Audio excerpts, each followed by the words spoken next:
Did you know questions on social indicators can easily earn you 26 marks in your grade 12 economics exam? In this video, I'll break down the demographic indicators in a simple exam-focused way. Stay tuned until the end. I will test you with a quick quiz in the process. Hello there, and welcome to Homeschooling Adventures. My name is DIEHUN. Let's start with the real-world example.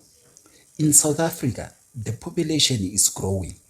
The people are living longer than before. But what does this actually tell us about the country's development? This is where social indicators come in. To make this topic easier to remember for your exams, I use the simple mnemonic DIEHUN. Each letter represents a group of social indicators you need to know for your exams. The first one is the D, which represents demographic indicators. The I, which represents the income indicators. The E, which represents the education indicator. The H, which represents health indicators. The U, which represents urbanization. And the N, which represents nutrition. That's DIEHUN. In this video, we are going to focus more on the D, which is the demographic indicators. And then the other subsequent indicators will be looked at in the following series. Now, what are demographic indicators? Demographic indicators are measures that describe the structure and changes in the population. In other words, the demographic, it relates to the population data.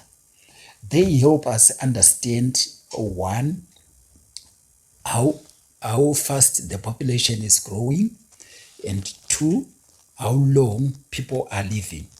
Now, population growth is defined as the increase in the number of people in a country over time. Now, population growth is influenced by two important factors. The first one is the birth rate. And this refers to the number of live births per 1,000 people in a population per year. And then we also have the other one, which is the death rate. Now, this is the number of deaths per 1,000 people in a population per year. High birth rates, it results in an increase in population. And the high death rates, it reduces the population size. A quick check. Let's pause and answer this. Which of the following contributes to the population growth? Now just pause the video and drop your answer in the comment section.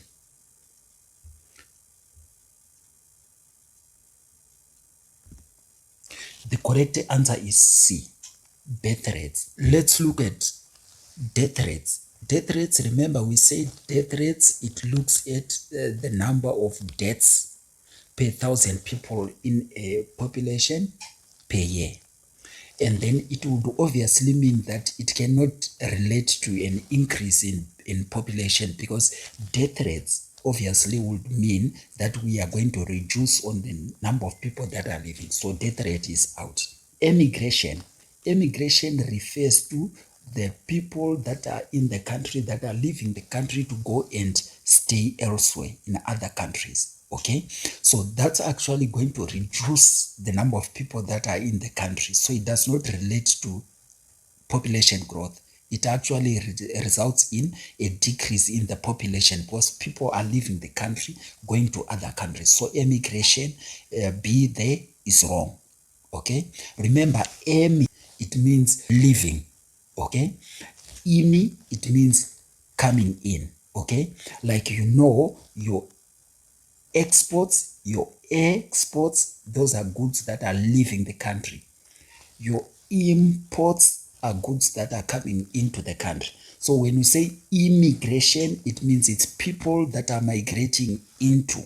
Okay, imi, it means people are migrating into.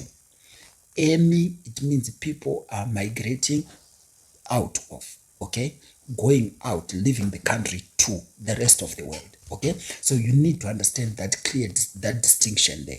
Obviously, we said the correct answer there is C, which is birth rates.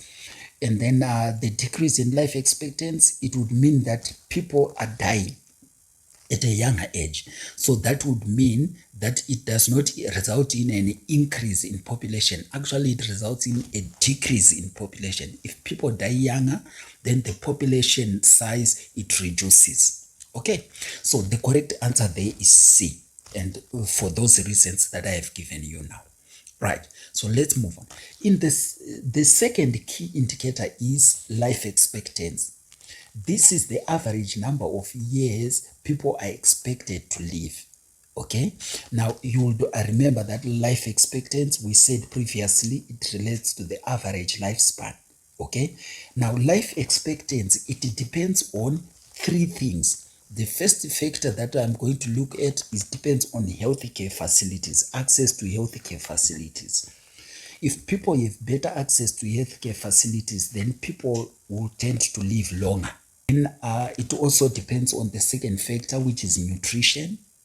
If people have access to better quality nutrition, which is balanced, then it means people will tend to live longer. Then the other one, the living conditions. Okay, so if people have better access to better living conditions, then their life expectancy increases. Okay, so higher life expectancy is equal to higher quality of life. Now, let's link this back to the real world example. Going back to our South Africa, so as healthcare improves, people live longer, and then life expectancy increases. This shows development progress. For exam purposes, remember, demographic indicators, they relate to the population data. Population growth, it relates to an increase in population size, which is the number of people that are living in the country.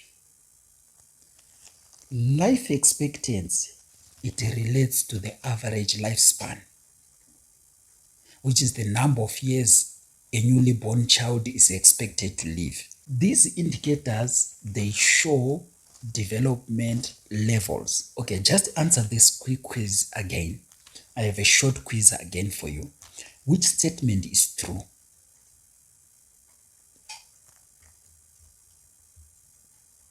The correct answer there is C. If you got it right, well done. I also have another short question, exam question that I am going to share with you on the screen, and then just try to see if you can answer that, and then we'll be right back.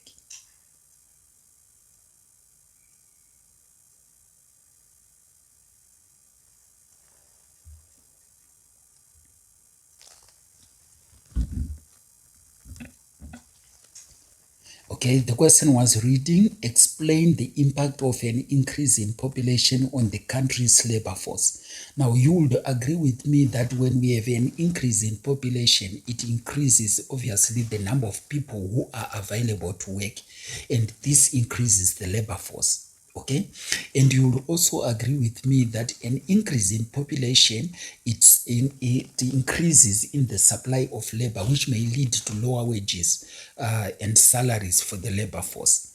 Remember, if we have more people that are available to work than what the businesses and firms are able to take, then it means obviously it puts a downward pressure on the wages and salaries. So the wages and salaries will reduce. And then you would also remember that a large population brings a variety of skills and experiences that the labor market needs. And this is particularly important because it helps in making our products globally competitive.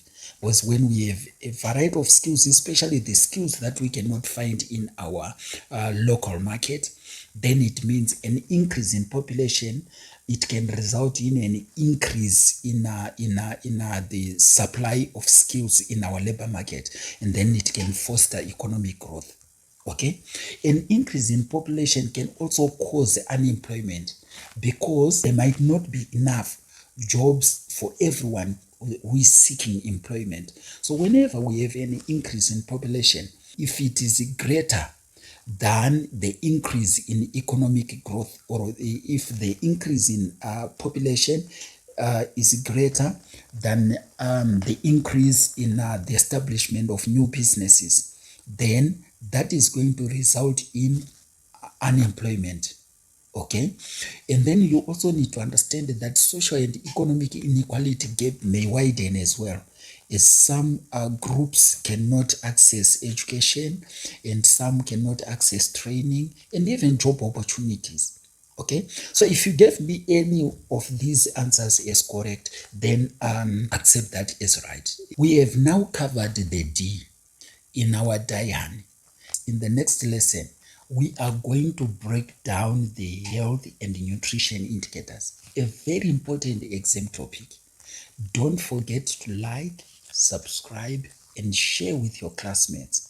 See you in the next video. Have a good day, and thank you for watching.